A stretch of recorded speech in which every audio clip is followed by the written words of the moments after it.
لا إله إلا الله محمد رسول الله لا إله إلا الله محمد رسول الله.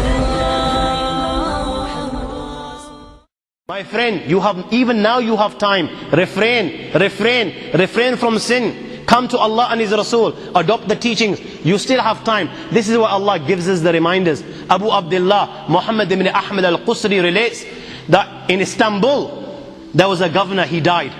They dug a grave for him. When they were on the verge of lowering this body inside the grave, do you know what they saw inside the grave? They saw a black snake waiting for him inside the grave. They were terrified. Naturally, they were terrified. They didn't want to bury this guy inside this grave, so they dug another grave. Now they've spent hours digging the second grave. They're on the verge of lowering the body inside the grave, and you know what? The same snake they saw in the first is waiting in the second. They dig a third grave, and they find when they're on the verge of lowering this grave, all of a sudden, out of the blue, they find the same black snake inside the grave. I ask you, my young friends, you know, on that particular occasion, that narration, what do you think it suggests? How many graves do you think they dug on that day?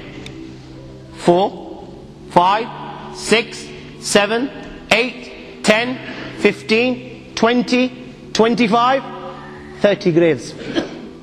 The narration says that on that day they dug about 30 graves. Every time the grave was dug and they were on the verge of lowering this body inside the grave, they would find the same black snake waiting. Where are you going to hide?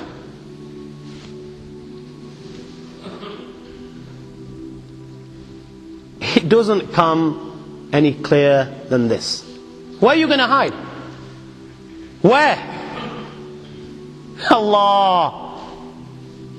You know, even when you've gone 6 foot under, you can't get away. You've left the dunya and you've gone 6 foot under and you think you've got away with it. This is where it will begin. You know, fed up after digging so many graves, they consulted the ulama. What should we do with this person? May Allah protect us. They said, you know what? Just bury him inside the grave. Leave the rest to Allah subhanahu wa ta'ala. And they buried him. In the Tariq of Maqrezi in the year 600, a man buried his wife. And by mistake, his handkerchief, which had money inside it, fell inside the grave. Now he's gone home, realizing that the handkerchief is inside the grave. He takes one of the local scholars to dig up the grave.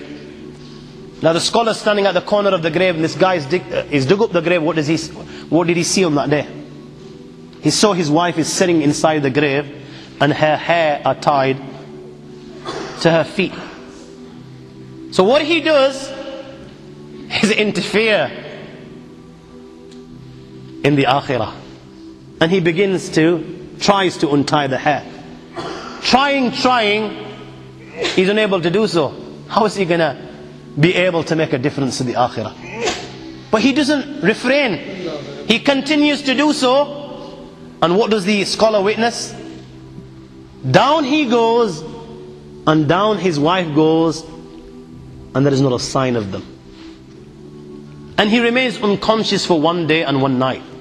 When he gains consciousness and relates it to the Khalif, the Amir, he in turn wrote to the great scholar of Islam who alive was at the time, the great master of hadith, Muhaddis, Taqiyuddin ibn Daqiq al-Eid, this is what's been witnessed in our land.